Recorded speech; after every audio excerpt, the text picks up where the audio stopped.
Very, very welcome to you, Swamiji. I now invite Aditi Sharma and Namrata ji Agarwala to please welcome Swamiji with a traditional Purna Kumbh.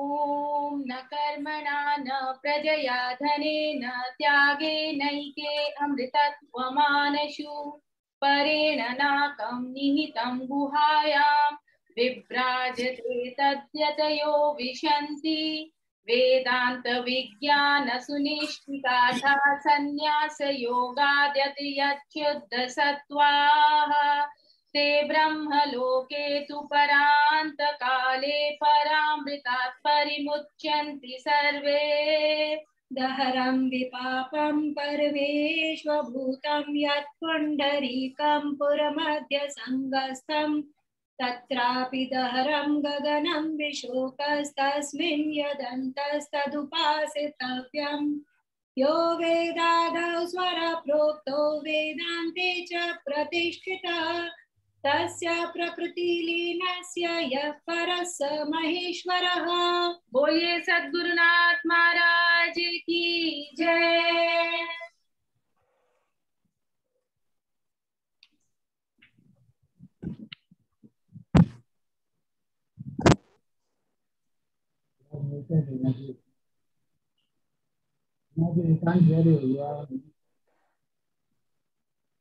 Thank you.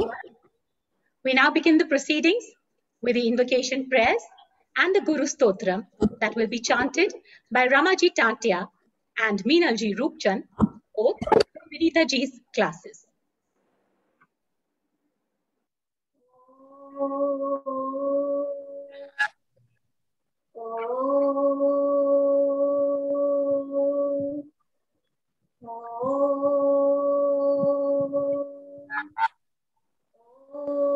सहना भवतु सहनौ भुनक्तु सह वीर्यं कर्वावहै तेजस्विनावधीतमस्तु मा विद्विषावहै। ॐ शान्ति शान्ति शान्तिः। अखण्डमण्डलाकारं व्याप्तं येन चराचरं तत्पदं दर्शितं येन तस्मै श्री गुरवे नमः। अज्ञानतिमिरान्धस्य ज्ञानाञ्जनशलाकया चक्षुरुन्मीलितं येन तस्मै श्री गुरवे नमः। गुरुर्ब्रह्मा गुरुर्विष्णु गुरुर्देवो महेश्वर गुरुर्साक्षात् परब्रह्म तस्मै श्री गुरवे नमः। स्थावरं जंगमं व्याप्तं यत्किंचित् सचराचरं तत्पदं दर्शितं येन तस्मै श्री गुरवे नमः।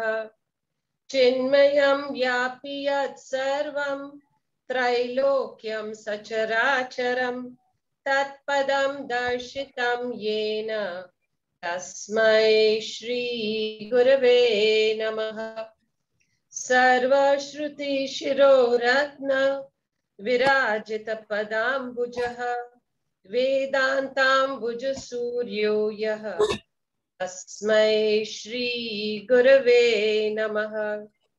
चैतन्यः शाश्वत शान्तो व्योमातीतो निरञ्जनः बिन्दुनादकलातीतः तस्मै श्री गुरवे नमः। ज्ञानशक्ति समारूढ़ः तत्वमाला विभूषितः भुक्तिमुक्ति प्रदाता च तस्मै श्री गुरवे नमः।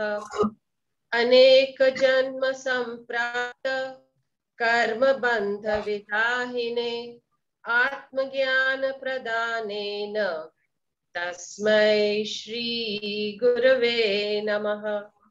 शोषरं भवसिन्धोश्च ज्ञापनं सारसम्पदः गुरुः पादोदकं सम्यक् तस्मै श्री गुरवे नमः। न गुरोरधिकं तत्त्वं न गुरोरधिकं तपः तत्त्वज्ञानात् परं नास्ति तस्मै श्री गुरवे नमः। मन्नाथ श्री जगन्नाथ मद्गुरु श्री सद्गुरु मदात्मा सर्वभूतात्मा तस्मै श्री गुरवे नमः। गुरोरादिर्नादिश्च गुरुः परमदैवतं गुरुः परतरं नास्ति तस्मै श्री गुरवे नमः। त्वमेव माता च पिता त्वमेव त्वमेव बन्धुश्च सखा त्वमेव त्वमेव विद्या द्रविणं त्वमेव त्वमेव सर्वं मम देव देव त्वमेव सर्वं मम देव देव। Thank you, Meenalji. Before we begin, I'd like to take this opportunity to express our heartfelt gratitude to Pujya Swamiji for taking the time out to visit our study classes. This indeed goes a long way in keeping us inspired and keeping our thirst for spiritual knowledge alive. Of course, Swamiji needs no introduction. I'm sure each and every one of us here has benefited immensely from his talks, sessions, satsangs that he's had throughout this stressful pandemic period that has helped to keep us strong, keep us rooted, keep us afloat. So thank you for that as well, Swamiji. We at Chinmay Sagar Zone are indeed blessed that we've had Swamiji as our teacher, our inspiration, our mentor, our guiding light for almost 20 years now. Currently, Swamiji leads all the 8 zones of Chinmay Mission, Mumbai. Swamiji, today's satsang has been hosted by 3 classes of Sevika Vinita Ji Asrani and 2 classes of Sevika Aditi Ji Agarwala.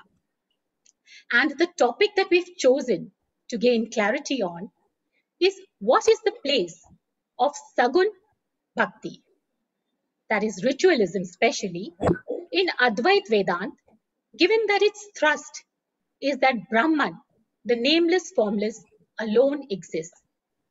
To put it simply, Swamiji, we are all at different levels of understanding, different levels and stages of our spiritual studies. But still there comes a point that this question does pop up. That why should I go through this entire drill of surrender, rituals, puja, bhakti, when the ultimate learning is that the Lord and I are one? So without further delay, I request Swamiji to please take over and untie these knots in our understanding. Over to you, Swamiji. Om Shri Tapovana Paramagurave Namaha. Om Shri Chinmay Sadgurave Namaha. Om Shri Gurubhyo Namaha. Om Samastagana Kalyane Niratam Karunamayam Namami Chinmayam Devam Sadgurum Brahmatishwaram. Hari Om and my salutations to one and all. So congratulations to Vinita ji also, Aditi ji also, for continuously keeping the classes inspired for so many years and for studying.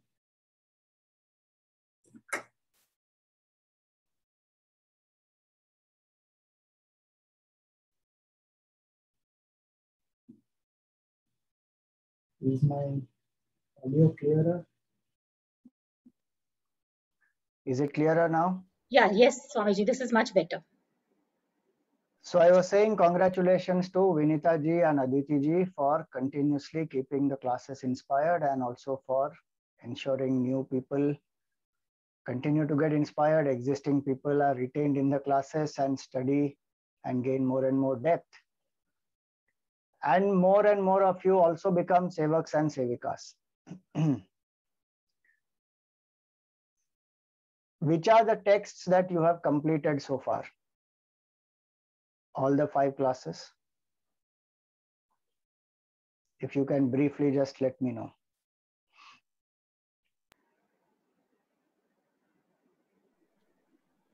Swamiji, in my Monday morning class, we are studying the Bhagavatam, Guruji's Bhagavatam, after completing all the 18 chapters of the Gita and also doing a few Upanishads. We thought that studying Guruji's Bhagavatam will be helping to bind us with Bhakti also, and not just plain Vedanta. Right. Monday evening, also we are doing the Bhagavatam after completing the same 18 chapters of the Gita and also about 5 Upanishads. And yes, Swamiji. And Thursday morning, we are on the 15th chapter of the Gita. Okay. Yeah. Good. Aditi ji? Tuesday, Swamiji, I'm doing Tuesday class. We are doing chapter 4 of Bhagavad Gita. And the Wednesday class, I'm doing chapter 2 of Bhagavad Gita. Okay. You are unmanifest like Brahman right now. Because you can sit in front if you want. No, we are on the other, this thing. This is spotlighted on, this was supposed to be spotlighted, but I've become the host on the other. Okay. We have 2 computers on, so I'm not being able to manage. No problem. Okay. Technically still challenged, Swamiji. No issue. All right. So, most of the classes have done quite a bit of the text. I'm going to start with a quiz, okay? It's like a questionnaire. And you have to answer in yes or no. Each one has to answer for themselves. I'm not asking one person to answer one question. But you have to answer. This is like a self-evaluation. You know, they give in generally a lot of these psychometric tests and all that. So this is spirituometric test. So there are 25 questions. You have to answer them in yes or no. What you have to do is write the question number and then answer yes or no. You can just write Y and N also if you want. Do it on your phone or notepad or whatever it is. So here it comes.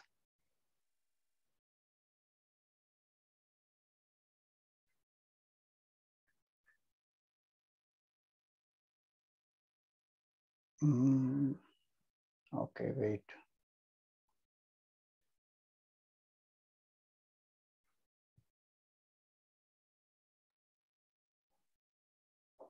Can you see?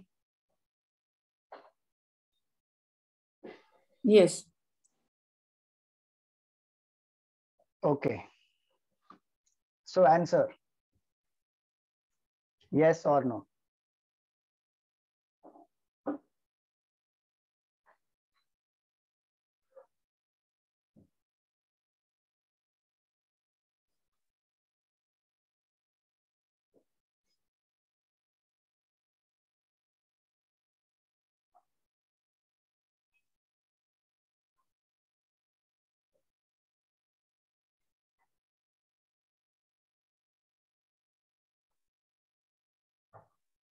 Done?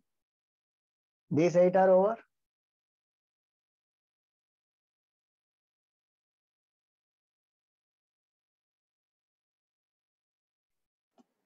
Yes, Swamiji, over.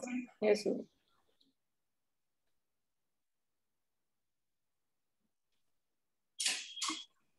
Yes, over.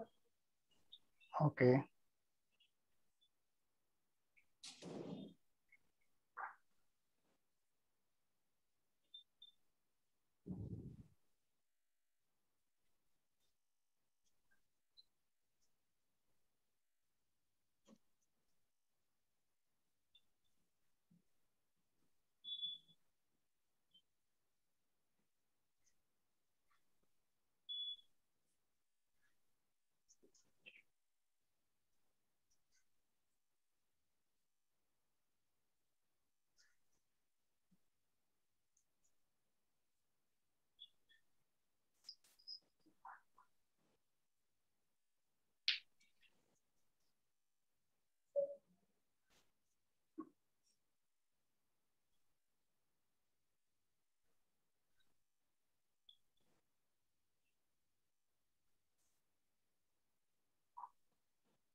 Done?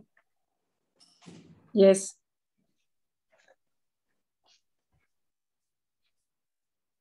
Yes, sir.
Done? Yes, ma'am. Okay. Yes, So we Master. go to the evaluation. What you need to do is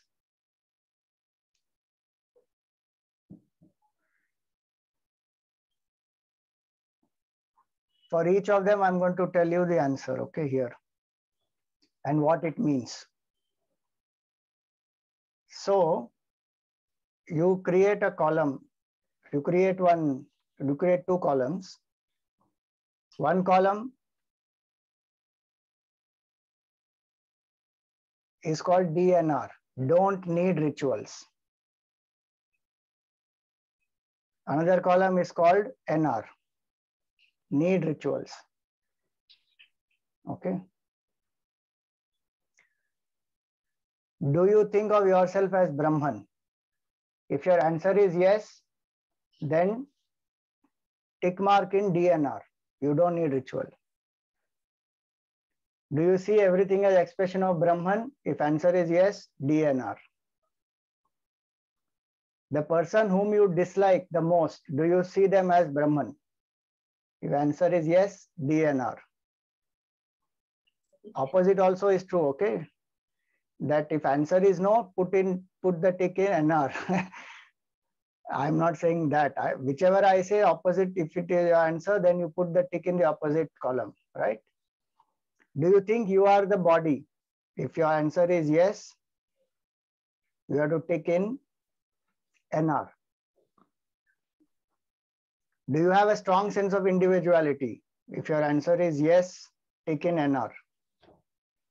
Do you feel emotions are more important than thoughts? If your answer is yes, tick in NR.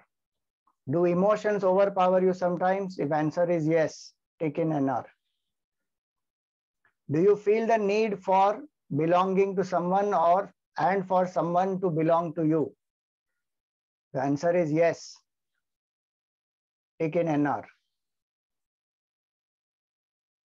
Does your mind focus well on Mahavakya or pointers to Brahman in contemplation? If answer is yes, tick in DNR. Does your mind wander a lot in contemplation? If answer is yes, tick in NR. Does Brahman invoke emotions in you when you contemplate? If answer is yes, tick in DNR. When you are in trouble or pain, do you think of Brahman? If answer is yes, tick in DNR. Do you think of Brahman means you think you are Brahman and you are beyond pain and pleasure? Okay, that's the meaning. When you feel happy, do you think it's an illusion? If answer is yes, tick in DNR. Does the world appear real to you? If answer is yes, tick in NR. Do pairs of opposites affect you? If answer is yes, tick in NR. Do you get anxious about results of your actions? If answer is yes, tick in NR. Do your body, mind, intellect, do you feel your body, mind, intellect are aligned very well to each other? If answer is yes, tick in DNR. Do you look forward to contemplation consistently? Meaning that you don't have to push your mind. Very eagerly you would look forward to contemplation every day. If answer is yes, tick DNR. Do you feel you have controlled the senses? If answer is yes, tick DNR. Is your mind engaging in fanciful projections of happiness on objects, people, and situations? Do you think that when I go here, I will become happy? If I eat that, I will become happy? If answer is yes, tick DNR. Tick NR, sorry. If answer is yes, tick NR. Do you perceive duality as real? If answer is yes, tick NR. Do you remain equanimous at all times? If answer is yes, tick DNR. Do comments of people about you or your life affect you? If answer is yes, tick NR. In and through all your actions through the day, are you able to remember that you are Brahman? If answer is yes, tick DNR. Do you celebrate birthdays, anniversaries, success, etc.? If answer is yes, tick NR. Now, count. Is your DNR more or NR more?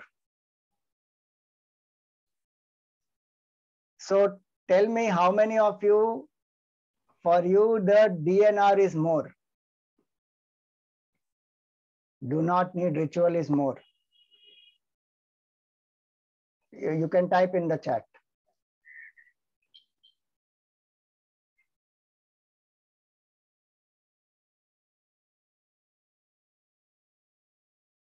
Nobody? Okay, do one thing. It is, if you can and if you want to, voluntarily, type your score. DNR out of 25, DNR 5, NR 20, whatever. Type.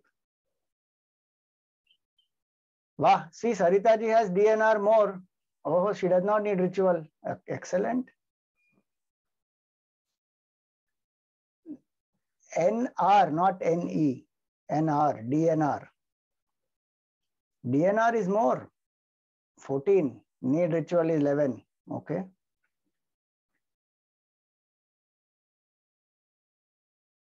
Anybody else?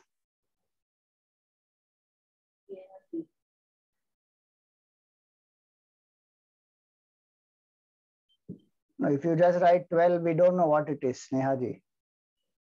It is DNR, NR, what is it?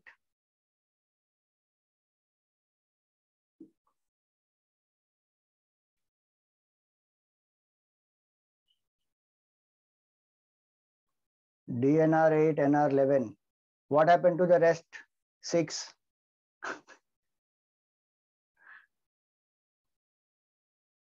Arey, you have to answer for all 25. Huh?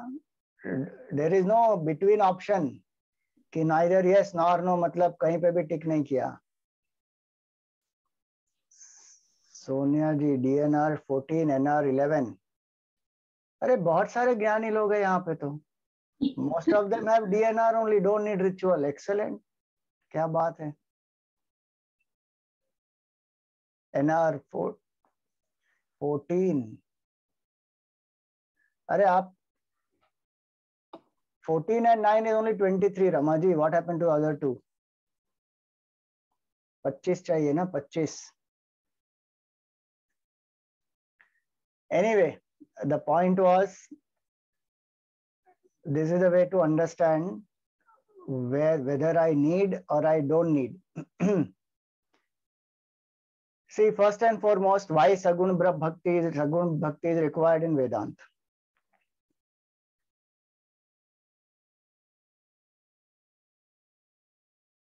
Our nature is pure consciousness as Brahman. There is no doubt in that.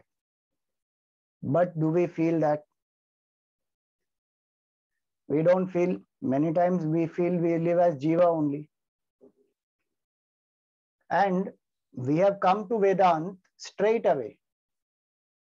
Many times we have not done the preparation required. What is the preparation? So if I am Brahman and the knowledge is being given to me that I am Brahman, still if I am not realizing, what are the obstacles? 3 main obstacles are said in Vedanta. Mala, these are 6 impurities of the mind. Kama, Krodha, Lobha, Moha, Mada, Matsarya. That is the first obstacle. Second obstacle is Vikshepa, wandering of the mind. The mind doesn't stay focused. Third is Avarana. I don't know who am I. So I am thinking I am the BMI. That is called ignorance or veiling. So these 3 are the obstacles to self-realization. Now, what does the Vedanta Shastra say? To overcome Mala, impurities of the mind, one has to engage in Karma Yoga. And Karma Yoga will transform Kama into Nishkama, selfishness into selflessness. How will it transform selfishness into selflessness? When we dedicate our actions to the Supreme Lord. Ishwararpitam nechaya kritam chitta shodhakam mukti sadhakam. When we dedicate the actions to the Supreme Lord, then it is possible for us to transform from selfish to selfless actions.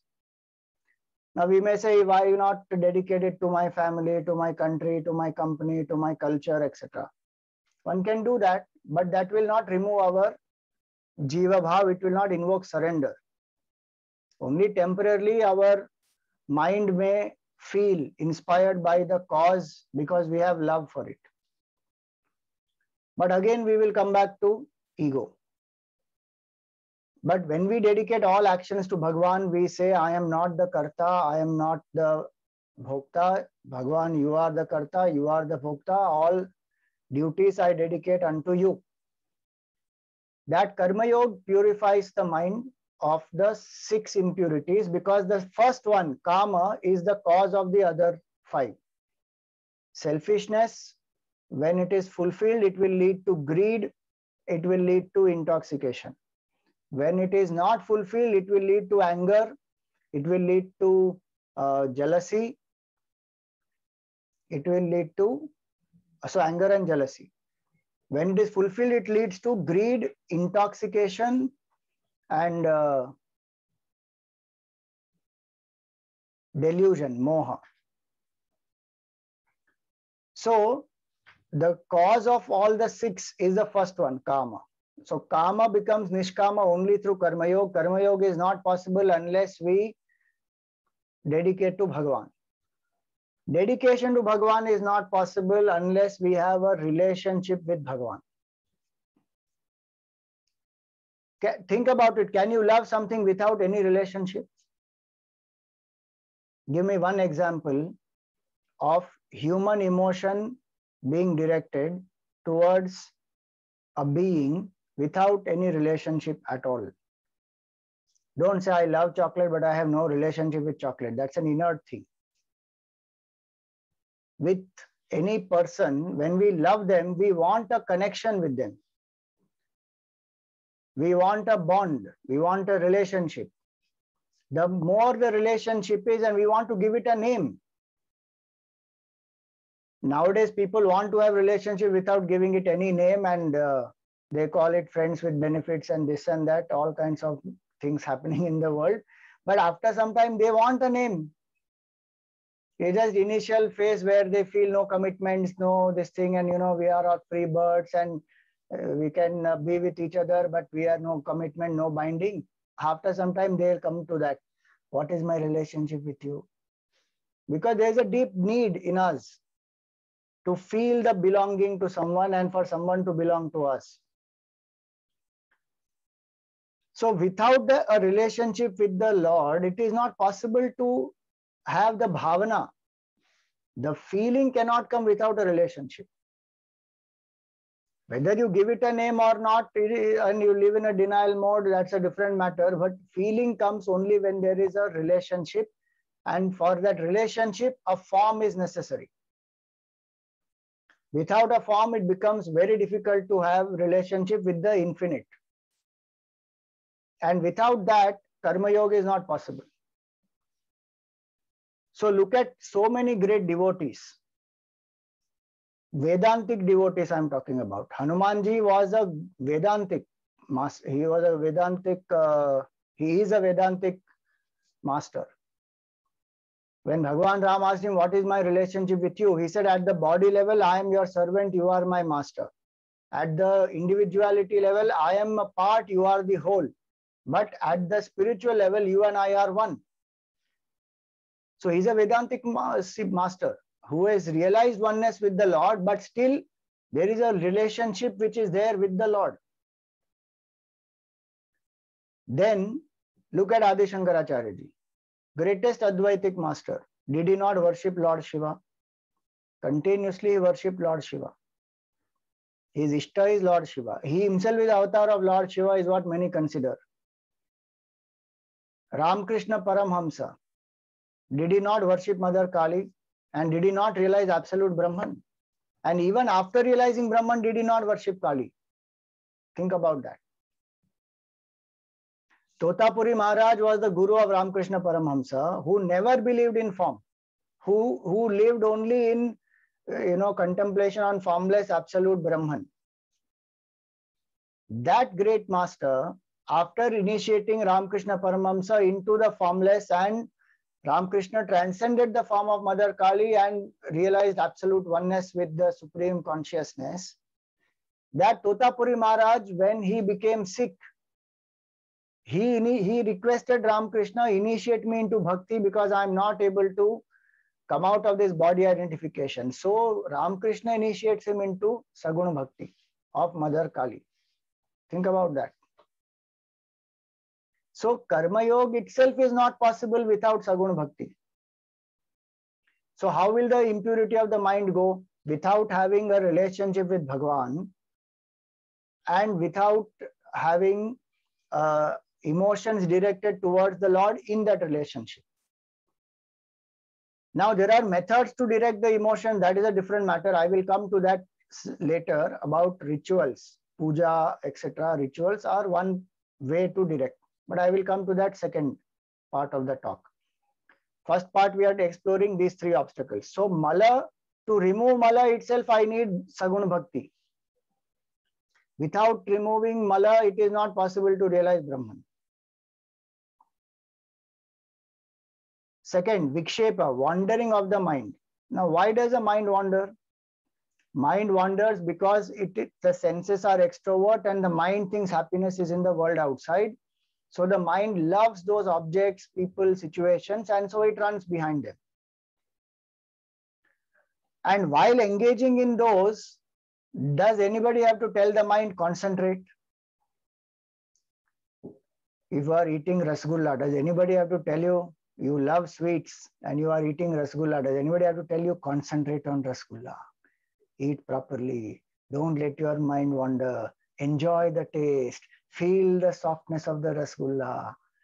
Nothing. One just enjoys it, and one even closes the eyes and aha, as though one is in Brahmananda ekdam. Why? Because where there is love, there is concentration. Simple.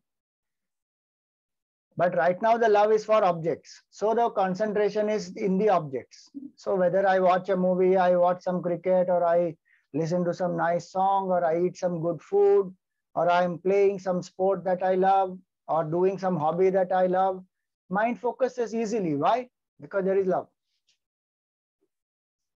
Now, when I want the mind to focus in contemplation, I have to invoke love. Again, love cannot come without bhavana, without feeling, without relationship. So what is my relationship with Bhagavan? I have to ask. With Ishvara. And please remember that Ishvara is Saguna Brahman. Is not something else. If we think that Ishvara is separate and we are to Vedantic students who are only seekers of Brahman, why do we have to worship this Ishvara? Is that Ishvara some other person, some other entity? That Ishvara is Brahman only. Brahman plus Maya is equal to Ishvara. So why do we think that Vedanta excludes Bhakti? Vedanta does not exclude Bhakti at all. And neither Bhakti excludes Vedanta.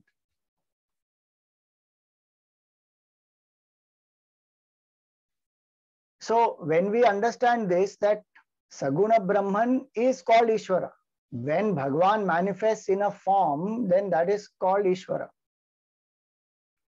And who is that form? That absolute formless. That one Brahman which can appear as the whole universe, why cannot that one Brahman appear as the world, as the form? Now, if we are Vedantic students and if we say Brahman alone is all this, Brahman using the power of Maya is appearing as all this. So Maya is making the changeless appear as the changing, infinite appear as the finite. That is a play of Maya, trick of Maya. So if that Maya can make that Brahman appear as the whole world, using that same Maya, why cannot Brahman take a form? That also is a part of Vedanta only. So Upasana is the method for removing Vikshepa. Karma Yoga is the method for removing Mala. Upasana is the method for removing Vikshepa, wandering of the mind. So if my mind is wandering, the reason is I have not engaged my emotion in that. My emotion is for something else. Intellectually, I know I am Brahman. I am contemplating Aham Brahmasmi, Aham Brahmasmi, Aham Brahmasmi. But the mind has gone to something else only. It is still in some pav bhaji, some pizza and some movie and some Netflix series and something it is going on thinking. But I am Brahman. Because love is not there. Bhavana is not there. Many of you have studied the Upanishads. Upasana is a part of Upanishad or not? Most of the Upanishads have Upasanas. What is meaning of Upasana? Taking a support system and invoking surrender and making the mind single pointed through that support system is Upasana. Many things are taken as support, not just the form of the Lord. Lightning, in Kenopanishad, lightning is an Upasana. In the Mundakopanishad, you find Omkar Upasana is there. In the Taittiriya Upanishad, there is the Upasana of Pancha Koshas. So that we learn to negate these 5 koshas. Different Upanishads have different Upasanas. In Kaivalya Upanishad, form is there.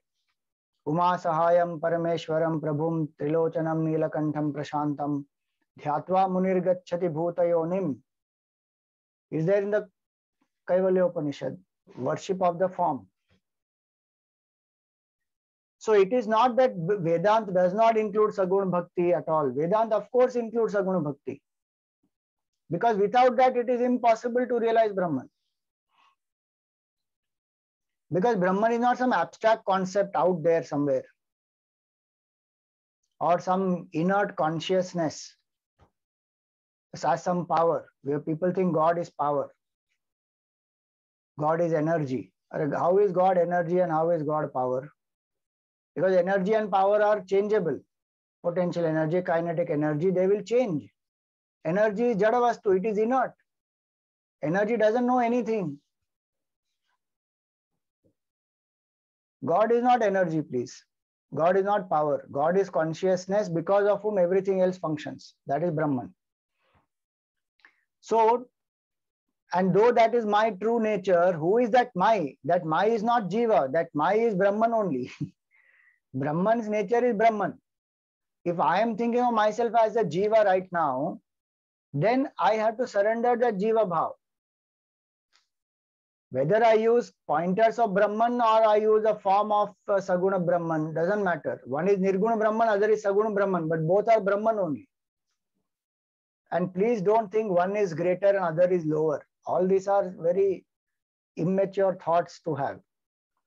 Somebody thinks, oh, these people are all Saguna Brahma Pujaris, they are just worshipping form. We are not idol worshippers, we are superior. Very good. Every day you spend half an hour in the bathroom cleaning this murti. That is not idol worship. Apply all kinds of scent and shampoo and conditioner and phalana and dhikna. This is not idol worship. This is idol only, na? Murti. Murta means what? What is manifest is called murta. Amurta is that which is unmanifest. So if I think I am this form, and then I say, no, I am not idol worshipper. Are you are worshipping, this is the idol. Are we not eating food? Are we not thinking, if one gray hair comes, I am becoming old. That is murti only. Murti puja only. What else it is? Are we not celebrating birthdays and all that? And we'll send messages also to people. Today is my 50th birthday, is my special occasion. Can you please come join my party? I'm throwing a party. Very good. Whose 50th birthday? Please ask as a Vedantin. Brahman is 50 years old. Brahman cannot be 50 years old. Jiva is 50 years old. Arey no, Jiva is to Anadi. From how many beginningless time the Jiva has taken innumerable bodies. So who is 50-year-old? That is Swamiji. I am 50-year-old. Who? This body is 50 years old. That is not a ritual to celebrate the 50 years of this bundle of dirt and call all other bundles of dirt, and together all bundles of dirt, exchange bundles of dirt with each other, cut bundle of dirt and give bundle of dirt to another and celebrate. What is that? 50th anniversary, 50th birthday celebration of a bundle of dirt. Very good. But I am not an idol worshipper. I don't believe in rituals. I am a Vedantin. Vah re vah. Just think about it. If we say I am Brahman and I don't want to do any Murti Puja, then I should not do any of this. No ritual, no body identification means this. Because this body is Jadavastu. And I am worshipping this body, but I don't want to worship Ishvara. Vah re vah. How this Maya can trap us, you know. This is called Jnana, the trapping of Jnana. How intellectual knowledge traps us is amazing. It does not allow the ego to surrender. Knowledge is that which actually brings surrender. Vidya dadati vinayam. And if my knowledge keeps me away from Bhagwan, then that knowledge has some serious defect. In the sense, the knowledge doesn't have my understanding as serious defect. So Upasana has to be done. A person who has done Karma Yoga, who has mastered the 6 vikaras, who has purified the mind, who has done Upasana consistently for a long period of time so that Jiva Bhav is reduced and one feels, you know, if somebody insults, one doesn't take it personally at all. Then I'm ready for contemplation. 50th birthday, somebody doesn't give me gift, I am very hurt by that. Swamiji, all the functions of theirs I have sent, and such costly gifts, you know, I written down also. For this function, I sent a gift of 2,000 rupees. For that marriage, I gave 5,000 rupees. For this, I gave this much. We keep accounts of all that. In whose marriage, how much money we gave and how much did they return. So next time we have to do Vyavahar accordingly. All that I wrote down, Swamiji. My 50th birthday, you know, they didn't give. If my ego is feeling hurt, then what Brahman contemplation am I going to do? I definitely need Saguna Bhakti to surrender my ego. You know, one disciple was there, and the disciple, he went to, his teacher sent him to another monastery to learn. The Zen student, okay. So this person went. He went to that other monastery, and after first month got over, he wrote, I am feeling so good, and my mind is expanding. I'm feeling very light. I'm feeling so happy. The master read that letter, tore it and threw it away.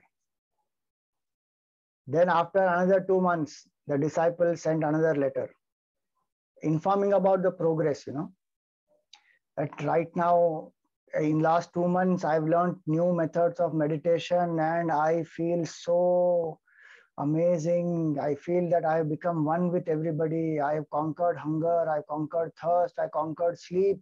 I don't feel any of this anymore. Master read, tore it, threw it away. After another 4 months, the disciple sent one more letter saying that I think I have realized Zen. I have realized the truth.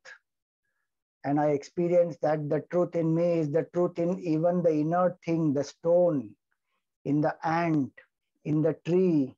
There is one Zen that pervades everything.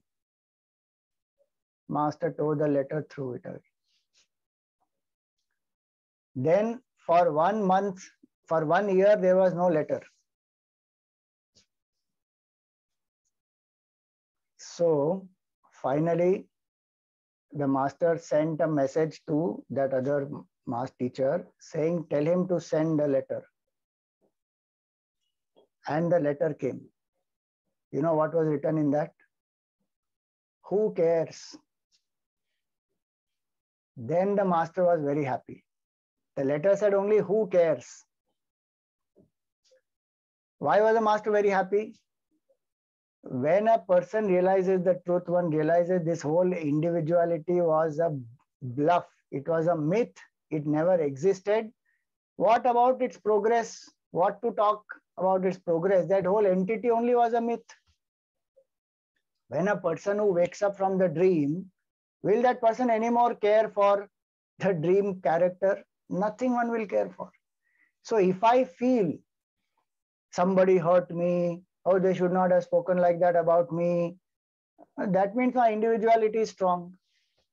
And my mind is getting disturbed by that. That means the world is real, that opposite person's thinking about me, I give so much value to it. In Vedanta, we don't give value to our own thinking about ourselves, because that's a mithya. What we try to do after studying Vedanta is, oh, world is illusion, but my thoughts are real. Wow. How, again, that's another hypocrisy, in our own mind. My anger is real, my happiness is real, my compassion is real, my service is real, but everything else outside, that is an illusion. Correct. These are all gaps in the understanding. So now, if I have this strong sense of individuality, I need upasana. Which upasana to choose depends on my temperament. Our culture doesn't say everybody has to do only puja. Sagun Sakar is one method, Sagun Nirakar is one method, and Nirgun Nirakar is another method. 3.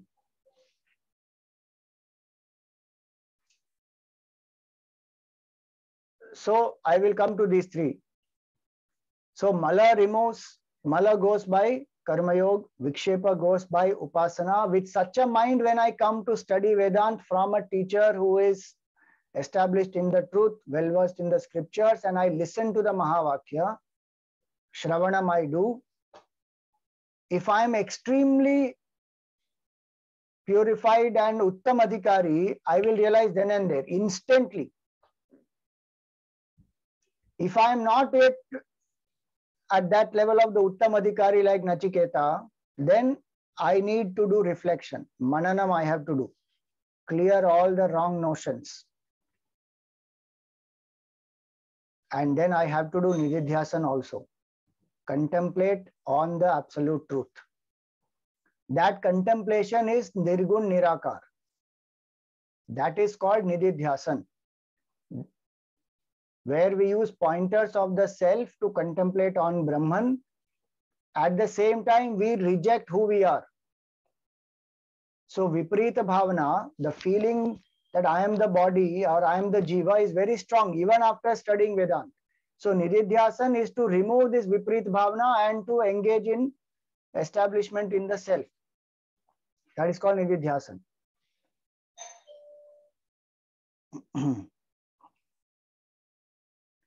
Sajatiya Vritti Pravaha.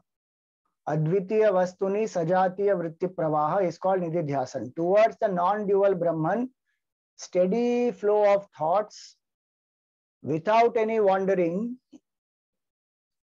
is called Nididhyasan. So that is Nirgun Nirakar Nididhyasan. Now we have two aspects.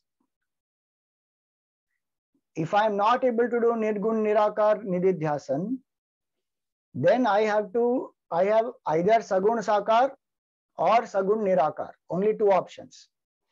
Worship with the form and with qualities. That is, worship the Lord with form and with qualities. Or worship the Lord without form but qualities. Sagun Nirakar. Now, Sagun Nirakar means what? Omkar Upasana. Please remember, Omkar does not have a form. The very fact that human beings have given a form to Omkar means human being needs a form. If I am doing Omkar Upasana, I have to only focus on the sound, and just focusing on the sound, my mind should think about Brahman. That this Omkar is that Nirgun, Sagun Nirakar Brahma, and that is my true nature. Again, Upanishads give all this. I am not saying any of this is there in Puranas by itself. Puranas also have all this, but these are Upanishadic points which Puranas have also taken. Omkar Upasana is there in Kathopanishad, it is there in Mundakopanishad, it is there in Mandukya Upanishad, it is there in Taittiriya Upanishad. So many Upanishads, Sagun Nirakar. Just focus on the sound. And very difficult it is to focus only on sound, because again the challenge is emotions don't get anchored there. If I still feel I am a jiva and emotions are strong, I need Sagun Sakar. Think about it. Omkar can help me to quieten the mind for some time. So I may have some peace of mind for some time. But surrender, thinking of sound as God,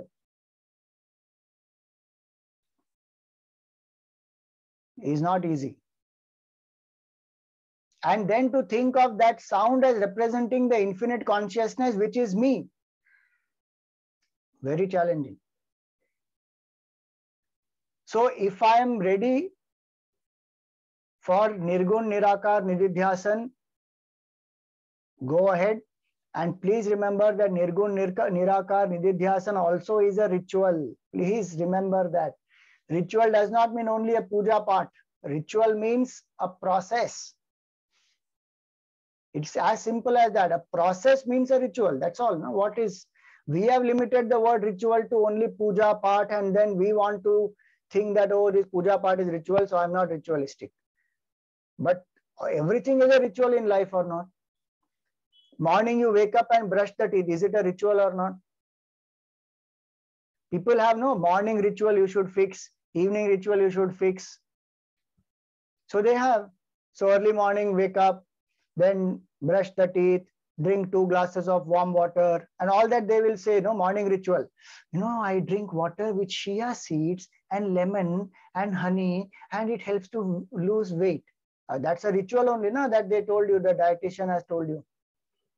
That after workout, you should take protein. So I take a smoothie. And before, eating any other food, I should not mix fruit and I should not mix cereal. Fruit should be eaten on empty stomach. Is all this not ritual? Think about it. Everything is a ritual. Sleep also, if I have to sleep, I sleep at a specific time. If I follow ritual, body will be functioning beautifully. It is a training for body, mind, intellect, and disciplining of the body, mind, and intellect. So if we think that ritual is only puja part and then we look down upon it just because it is fashionable, we are deluded actually. And you know why this has come into our head? Because all the stupid people who want to destroy our culture in some ways have put it into our head. because they have condemned rites, rituals, they have condemned idol worship, etc. Either because they feel it is not required in their thinking, or because some religions don't have it and they condemn all those who have it, or the so-called intellectuals and the woke people, they think all this is created by certain Brahmins to exploit people. Exploitation is there everywhere, and there is no justification for exploitation anywhere. Wherever there is exploitation, that practice of exploitation has to be condemned, not the practice by itself. Think about it. If a Brahman is exploiting you for doing a puja, we should not go for that. We should not fall for that exploitation, but we should not stop doing the puja. Think about it. If there is corruption in education system, will you stop sending children to school, or will you find a school which is not corrupt and send there? So there is no justification for any of this. And if some people think that idol worship is primitive, I'm telling you, most of the native cultures across the world have had idol worships, and they have worshipped so beautifully, and their cultures are so deep, accommodative and accepting. These people who have come in the last few 100 years and 1,000 years, they are the people creating all nakras. Because they had fights for idols and they have destroyed their idols. So now they want the idols across the world to be destroyed. Let them have their ideology for themselves. Why impose it on somebody else? Beautifully, our culture, so many great people have worshipped the idols, and people have had darshan of Bhagwan in that form. That depth of spiritual science is not even understood by some of these people who talk on the top of their head, and we repeat what they say in the name of being modern, liberal and secular and whatnot. So we should ask ourselves, why do I have this aversion towards an idol or a ritual? When I think of this itself is a murti, I interact with everybody who has a form. For me to connect with the unmanifest and formless is not so easy. Then why am I resisting a murti or a ritual? Think about it. When everywhere else I am following a ritual, whether it's in food, whether it's in exercise, whether it's at work, whether it is in my celebrations, whether it is in going for parties, everywhere there's rituals. Including in drinking alcohol, they have rituals.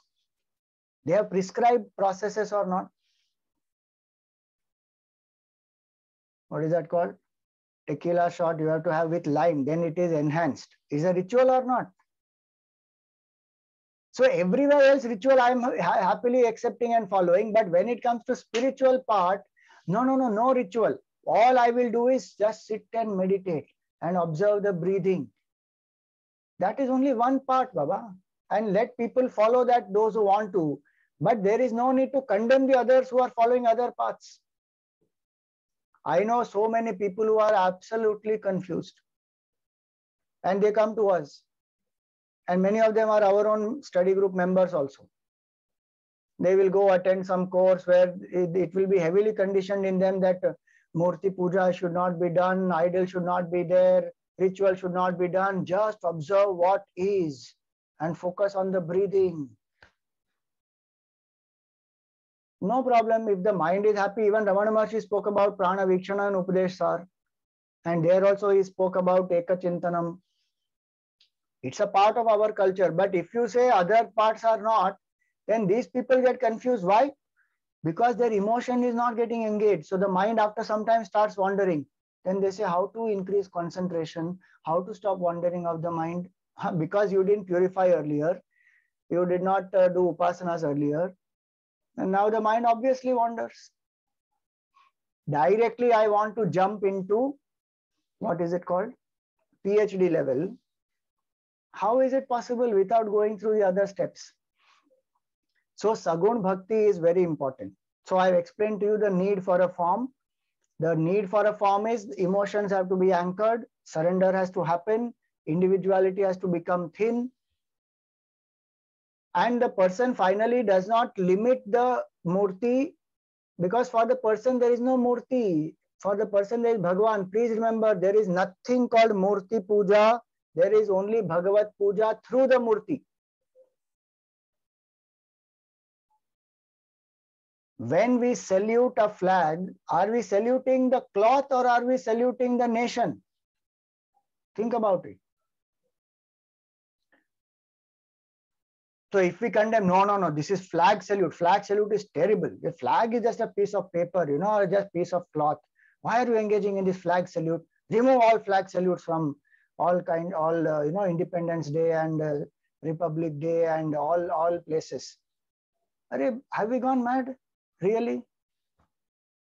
Because flag salute is not a salute to that flag. It is salute to the nation through the flag. That's why Gurudev always used to say, Hindus are not idol worshippers. They are worshipping the ideal behind the ideal. So we are ideal worshippers. And to worship the ideal, we need a form. As simple as that. And it's amazing to see advertising can use the same principle and we will accept. But spirituality can't use the same principle and we will not accept that. Think about advertisement. What is advertisement doing? They are using a picture and a form and a, what is that called? A slogan or not? How is it different from a devotee who uses the Nama and Rupa? Rupa is the picture, Nama is the slogan. How is it different? Every product is marketed using only picture and slogan.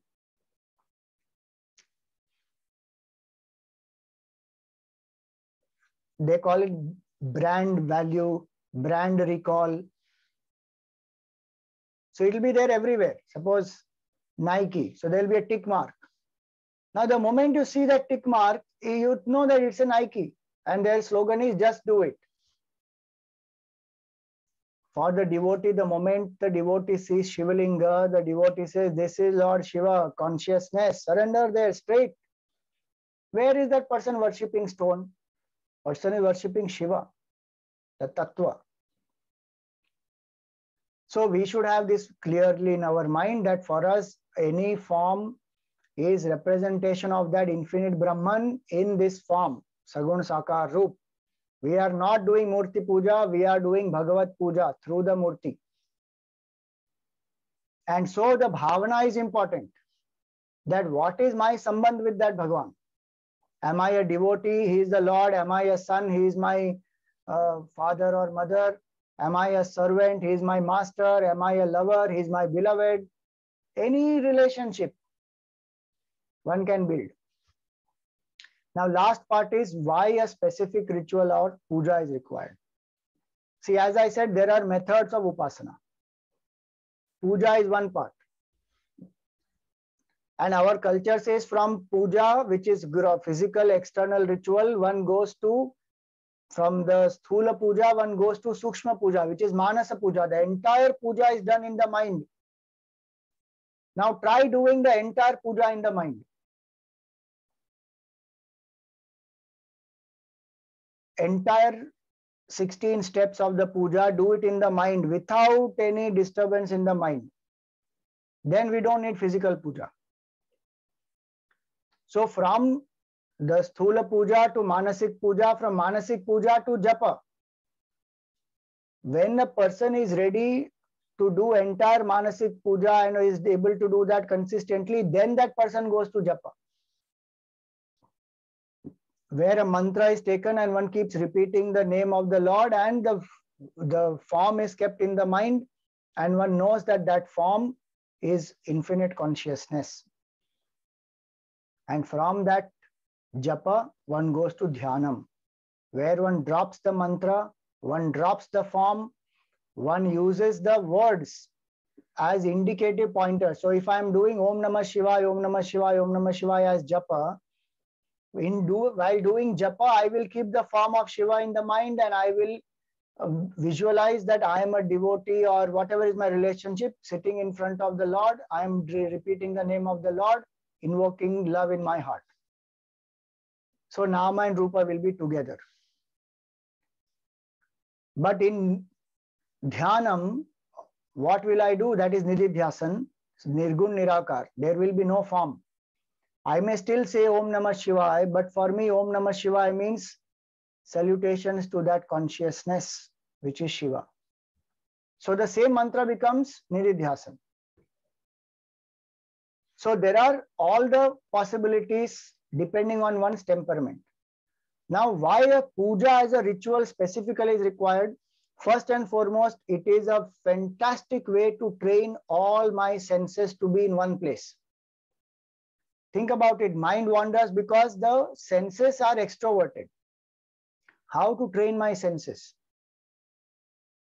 Through the day, my senses are going to look at all kinds of objects and people and things. And in that, do we have a choice? So many times we don't have a choice. What we see is because what is shown around us, what is printed, what we see around, in that we don't have a choice. We may take our, move away our mind's attention from that. That choice only we have. But what is thrown at us, we don't have a choice in that. So when I sit for a puja, all my 10 senses, I train them to remain focused. Because to close the eyes and visualize a form where the senses are withdrawn is not easy, because senses by themselves are extrovert. So they will want to go and experience things outside. That's why we can't sit many times, in concentration for a long time in Upasana. Our eyes open. People are not even able to do Shavasana. Can you believe that? Many people cannot do Shavasana because they feel suffocated when eyes are closed and they can't fall, they can't go into a state of relaxation.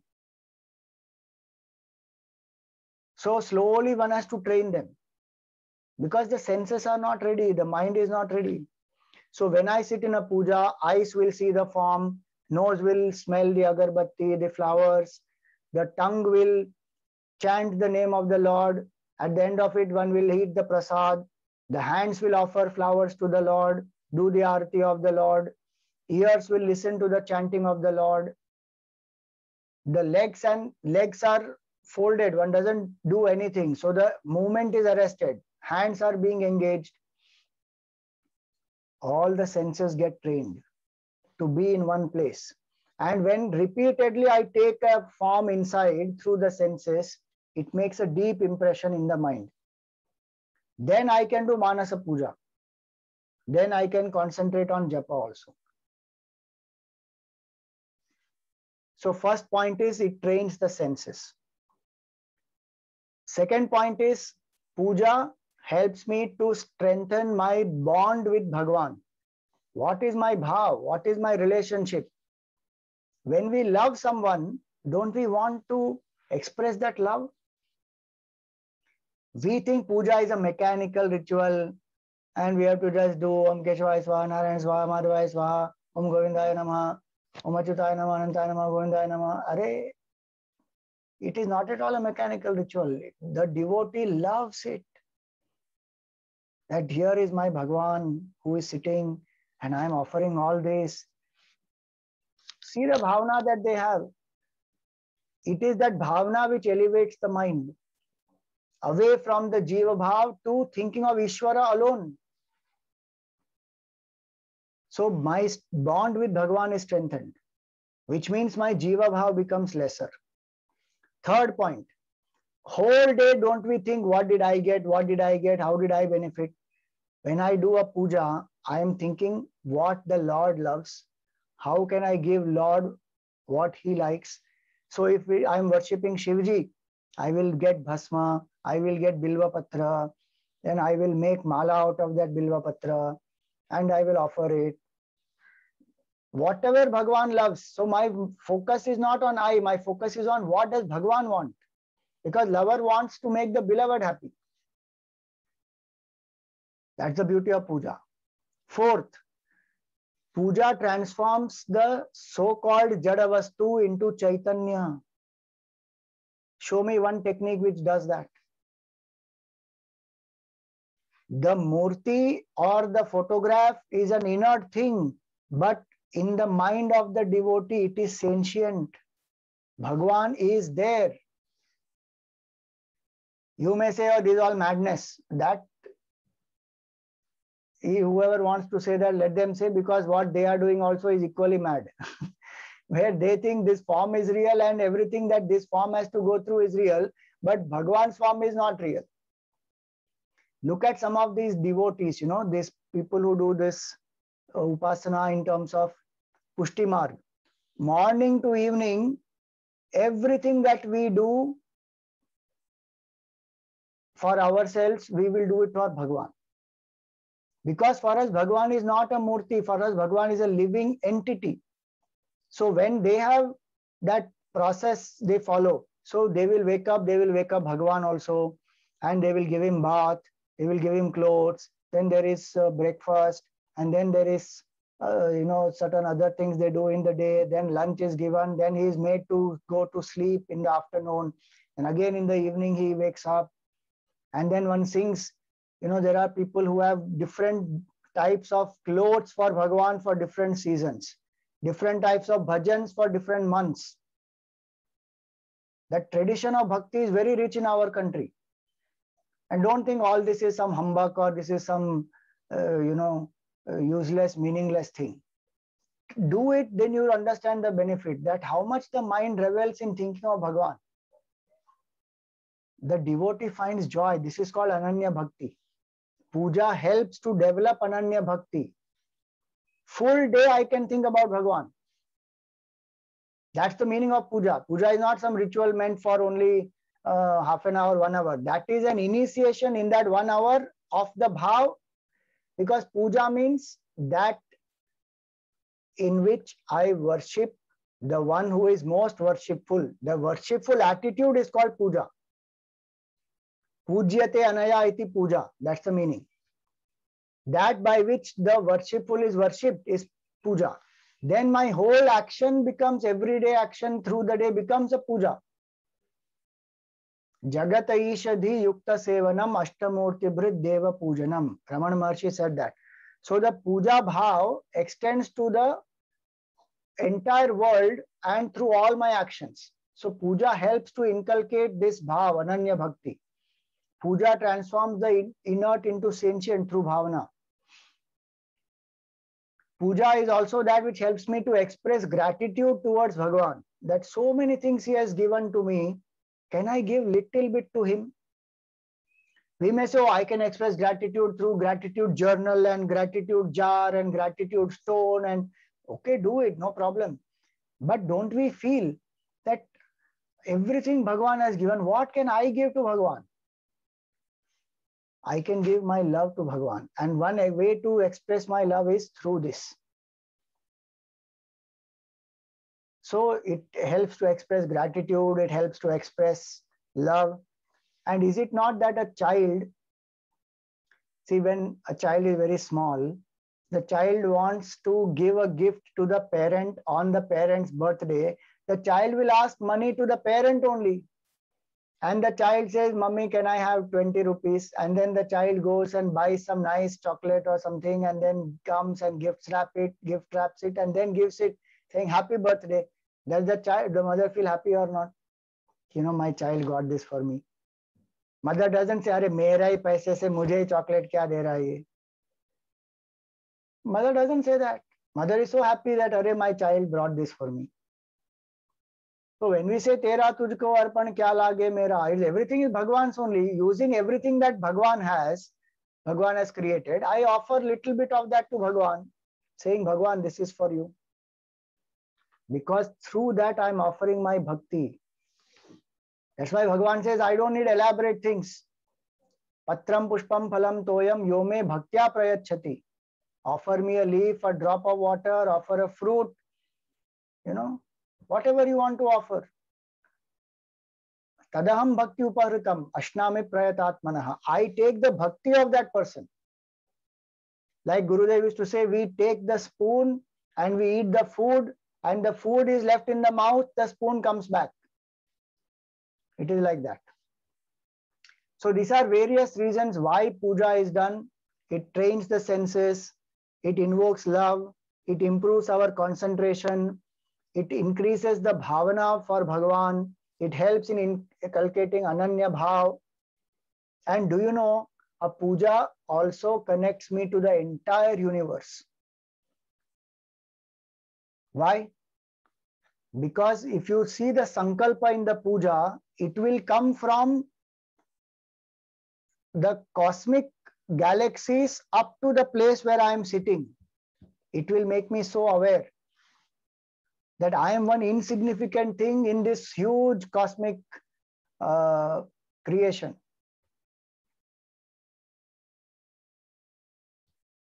शुभे शोभने मुहूर्ते अद्य ब्रह्मणः द्वितीय परादे श्वेतवाराः कल्पे वैवस्वत मन्वन्तरे कलियुगे प्रथम पादे भारतवर्षे जम्बूद्वीपे भारतवर्षे भरतखंडे मेरोः दक्षिणे पार्श्वे. It will connect you right from the time of Brahma ji and from the entire creation to the place we are right now, and it will make me conscious of what I really want. So it will connect me to the whole universe. And in the not only in Sankalpa, even through the puja, in the Sankalpa itself, we say it is for me, for the family, for the Yajman, for everybody. And in the puja at the end also we say Sarve Bhavantu Sukhina, Sarve Santu Niramayaha. So we pray for the well-being of all. One more point. When we take the Sankalpa, puja increases the Sankalpa Shakti in a person. The capability of desiring something consistently and sticking to that and achieving that, which today people call the law of attraction. What you think about, you bring about. Very good. Law of attraction we believe in, the secret we will believe in, but puja sankalpa we will not believe in. Think about all these. Every day when we say that, oh Bhagavan, bless me with this, whatever it may be, spiritual, jnana, bhakti, vairagya, siddhyartham, vidya, vinaya, praptyartham, आयुर आरोग्य ऐश्वर्य अभिवृद्ध्यर्थम समस्त सन्मंगल अवाप्त्यर्थम समस्त दुरित उपशांत्यर्थम श्री सद्गुरु प्रसाद सिद्ध्यर्थम च. One has to invoke all these thoughts in the mind that I am blessed by all these and all my family members are blessed by that. The whole world is blessed by that. Tremendous power of sankalpa it is. And when a person continuously does that every day, one is strengthening that positive resolve so much that that mind will be able to achieve anything that it wants. So Sankalpa helps us to do that. And also there are so many therapies connected in that puja, which today people are talking about. Aromatherapy. That agarbatti is supposed to be aromatherapy. That Panchamrit is supposed to be very high calorie in some, I forget, in calcium and so many other things. Each of that has a lot of significance. Camphor. Camphor is that which brings oxygen very close to itself. Oxygen concentration increases in the place where there is camphor. So many people, when they go for trekking, etc., they will take camphor with them and they will tie it on their wrist and they'll keep smelling it. Because near camphor, it will, where oxygen especially is less, it will gather more oxygen nearby, so one can take in more oxygen. Many such things are there. Do you know the water that one uses in the puja? That water gets charged by the power of the mantras, and that water, when it is drunk, it has a great benefit for the body as well as for the mind. And do you know that even some people on whom whose minds are weak and on whom there are certain negative influences of some black magic or some ghost or anything, if that person is made to drink this water, all those negative influences go away very soon. Lots of power is there in puja, in these rituals. So we should not undermine them at all. All that we should try to do is remember that I am worshipping that Supreme out there who is consciousness alone. And the best part of puja is the consciousness that I am not able to experience within me. Let me invoke outside. That is called avahanam. So from our own heart, we invoke the Lord in the murti or the puja or the photograph, and we worship the Lord. And then we repose the Lord back into our heart. So what is the understanding of a Vedantic student there? The consciousness in me, I am not able to experience at this moment. I am worshipping that consciousness outside. All these are benefits of puja. So that's why it has a great impact. Merely to connect to sound or to connect to absolute formless is not very easy. Those who are able to do it definitely can do. Our culture never imposes anything saying everybody has to do puja. Each one has their temperament. But we should not reject something just because of some wrong notions that we have or some wrong ideas that people have put into our head. So that's where I will stop. If you want to ask, share anything, you are welcome.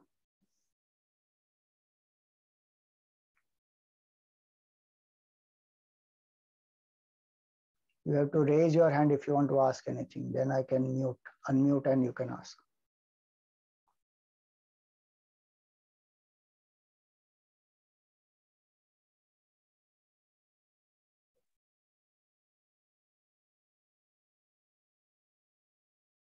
Okay, no questions. Fine. So go ahead, Reena ji.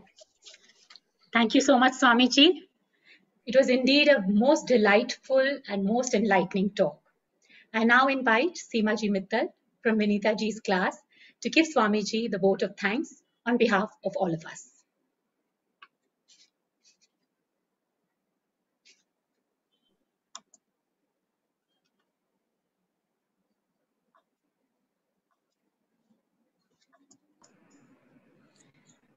On behalf of all the classes present here and the respective Sevikas, Swamiji, I sincerely thank you for the valuable insights you have given us today on Sagun Bhakti and also for clearing all our doubts regarding the same. I'm sure this will help to deepen our devotion with better understanding. Thank you. Thank you so much, Seemaji. And now, let us all come together as proud members of the Chinma Mission family and pledge to live our life by the values that our mission stands for. So I request everyone now to please put on your video cameras, place your right hand on your hearts, shut your eyes as we take the pledge that will be led by Aisha Kumar and Anaita Modi, both from Aditi ji's class. Aditi ji, please unmute them.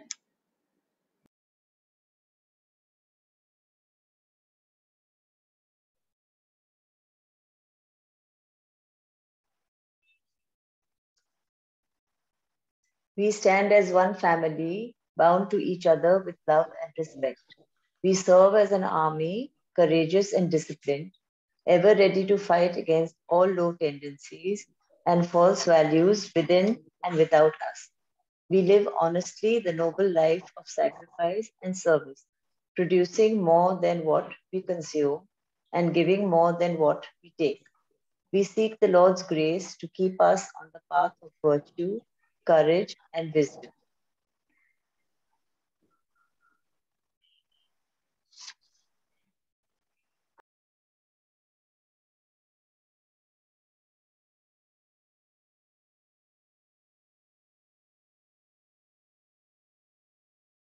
You have to unmute the next person.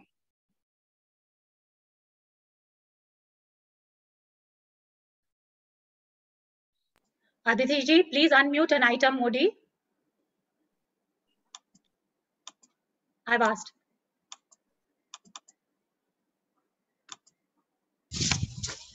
May thy grace and blessings flow through us to the world around us.